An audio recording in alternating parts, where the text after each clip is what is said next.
A House of Dynamite from acclaimed filmmaker Kathryn Bigelow has just been released in theaters. The film is a tense political thriller about what happens when an unidentified missile is launched toward the United States. Government and military officials across different narrative branches race against time to understand who is behind the attack, whether to retaliate, and how to prevent catastrophe.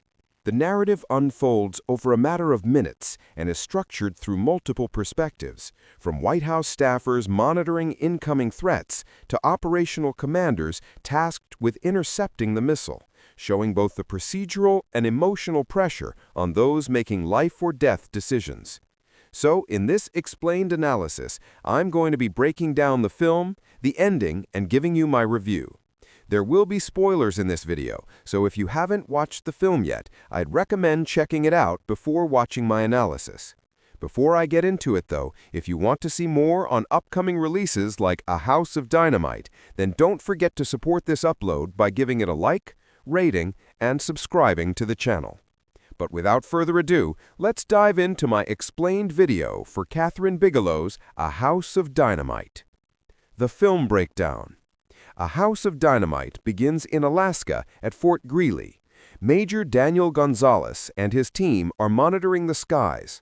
At first, it seems like a usual day, but then they detect an unidentified intercontinental ballistic missile that has slipped through early warning systems. Initially, it's ambiguous whether it's a test or a real attack. Meanwhile, in Washington, D.C., Captain Olivia Walker, played by Rebecca Ferguson, works in the White House NORAD-linked Situation Room and is going about her day too, with personal concerns at home about her son being ill. But when the alert comes in, everything changes. Her team begins to track the missile, including its launch point, its trajectory, and whether it can be intercepted. As the missile's path becomes clearer, they calculate there's roughly 18 to 19 minutes until impact, and the likely target is Chicago. Panic begins to spread among various government and military agencies as they scramble to figure out what to do. One of the first responses is to try missile defense using the Alaska base, launching anti-ballistic countermeasures. These efforts fail, as the missile is moving too fast and the defensive systems aren't sufficient. As is said in the film, it's like hitting a bullet with a bullet. High up in the command chain, General Anthony Brady argues forcefully that retaliation or a counterstrike should be part of the response, not just deflection or diplomatic options. There is tension between him and people who are more cautious or who are desperately seeking confirmation of who launched the missile. Deputy National Security Advisor Jake Barrington becomes a prominent voice in this. He and others tried to gather intelligence, reaching out to known foreign advisors, for example, a North Korea expert named Anna Park. They also tried to contact Moscow directly to see whether Russia is involved, but Russian officials deny responsibility and warn that any U.S. attack could provoke retaliation. Satellite communications and intelligence gaps make attribution too difficult. Furthermore, in another thread of the film, the Secretary of Defense, Reed Baker, has personal stakes as his daughter, Caroline, lives in Chicago. As the threat becomes more certain, he attempts to arrange for her evacuation, or at least ensure she is safe. He fails, and overcome with grief and guilt, he commits suicide by jumping from the Pentagon roof during his evacuation. This is just one of the emotionally intense moments, throwing into sharp relief how personal this abstract threat becomes to everyone involved. Simultaneously, we watch how Idris Elba's president is further alerted. At first, he is somewhere removed from everything happening, at a basketball event with children. He has to be evacuated and transported to a secure location, accompanied by Lieutenant Commander Robert Reeves, who carries the nuclear football. Reeves walks him through available options, plans with names or codes. The president is faced with choosing whether to retaliate, whether to assume responsibility for an attack, and whether to risk a broader catastrophe. Throughout this, we also follow FEMA official Kathy Rogers, who is being moved. She and others evacuate to bunkers, with some people seeing this as necessary and others seeing this as abandonment. These moments serve to humanize the response of those in charge, even those with power who are far from having full knowledge or control in a situation like this.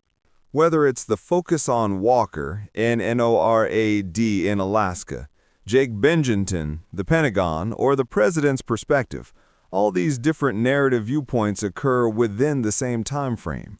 We get new details about who is making which calls, how certain options are being pressed, and what limitations exist, both technical and human. The timeline approach isn't just a gimmick. It underlines how differently people experience the crisis depending on where they sit, what information they have, and what stakes are personal. The repetition allows us to see the overlaps in emotion and information. For instance, the president is heard issuing orders before we ever see him on screen, and that delay builds tension and also signals something about distance. When we see him later, with all the emotion he's facing, it shows that this scenario would affect everyone from the centers of power to the ground realities, between command and consequence. The ending and analysis. When we get to the ending of A House of Dynamite, the president has to make the ultimate decision. The countdown is almost over, and it's clear the impact is imminent. The president, nuclear football holder Reeves, and his staff discuss the retaliation plans. The president also tries to reach his wife, who is abroad in Africa, by phone. He seems overwhelmed, torn, and aware that any choice may be catastrophic either way.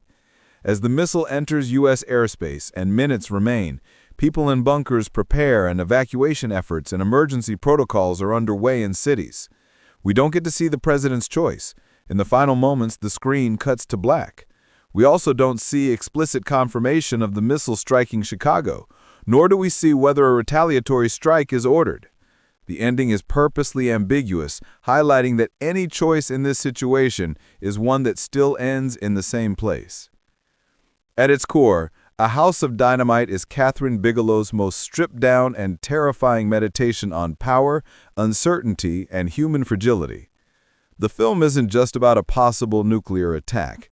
It's about what happens to the people and systems within when time, truth, and trust collapse all at once. By compressing the story into roughly 20 minutes of real time and replaying that period from several viewpoints, Bigelow exposes how individuals experience the same catastrophe. Some hang on to procedure, others to morality, and others to denial. The repetition emphasizes that knowledge is fragmented and no one ever truly knows what's happening. Yet decisions of unimaginable consequence must still be made. The title, A House of Dynamite, becomes a metaphor for civilization itself, an intricate structure built on volatile foundations. Every part of the house, whether military, government, family, or technology, is interconnected and ready to explode from within. The characters' attempts to preserve control, whether launching defenses, consulting data, or debating retaliation, feel almost ritualistic, as if the act of procedure can hold back annihilation. But Bigelow's direction refuses catharsis, as there is no conclusive impact, no clear moral victory. The cut to black forces the audience to sit in unresolved tension, realizing that apocalypse isn't only a physical event, but a psychological one too, the moment when certainty disintegrates. In this sense, the movie isn't simply a thriller, but a moral thought experiment about modern deterrence and accountability. Bigelow suggests that the nuclear age has trapped humanity in a perpetual countdown, forever rehearsing disaster, but never able to stop it. Each official's face, each failed communication, becomes a part of a wider portrait of fear and responsibility. Therefore, the meaning of A House of Dynamite lies not in whether the bomb falls, but in the recognition that the systems designed to protect us are also the very structures that could end us.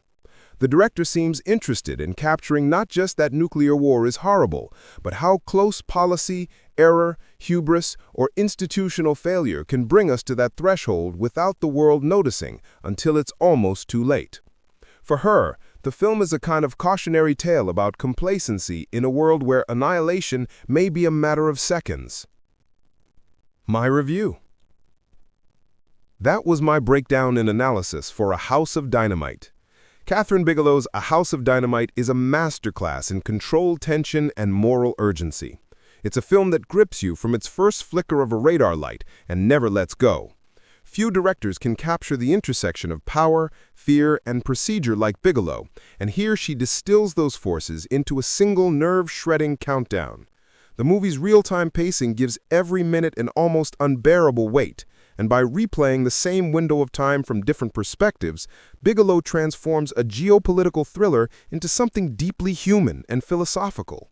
The performances, particularly Idris Elba's quietly tormented president and Rebecca Ferguson's fierce yet fragile intelligence officer, ground the chaos with emotional clarity. What distinguishes this film is how Bigelow and screenwriter Noah Oppenheim interweave procedure and human fragility. While much of the movie plays like a procedural drama with mission control rooms, military command posts, intelligence briefings, and bureaucratic tension, there is also room for an emotional undercurrent, the fatigue and uncertainty of decision-makers, the private anxieties they hide, and the paradox that in such extreme moments, personal vulnerabilities can influence decisions just as much as institutional protocols. The structure is what adds to all this tension, as multiple viewpoints slowly reveal how different branches of power intersect or fail under pressure. In doing so, Bigelow underscores how fragmented decision-making can be and how delay, miscommunication, and competing mandates may prove fatal when the minutes count. Visually and tonally, the film is relatively restrained. There is no big explosion moment on screen. Rather, the drama is concentrated in certain faces, muted rooms, comms consoles, and the tick of clocks. This restraint amplifies anxiety, and the fear comes not from what you see, but from what you imagine.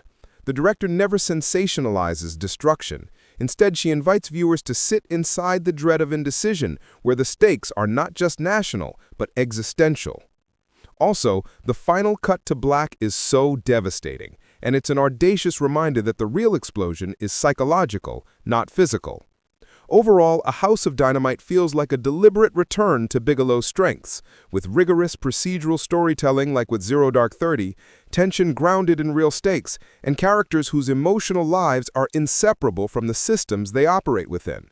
Even if it doesn't always sustain its momentum, it remains a powerful, unsettling film that compels reflection on how fragility lies at the heart of our most destructive technologies.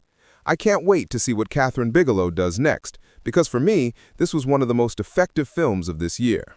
But I do hope this breakdown helped some of you guys understand the film and the main details a bit better, and overall, I'm looking forward to hearing your thoughts on it, so don't forget to let me know down below in the comment section.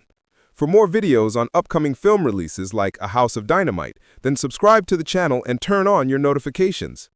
Also, if you enjoyed this video, remember to leave a like rating and follow me on social media via the links in the description.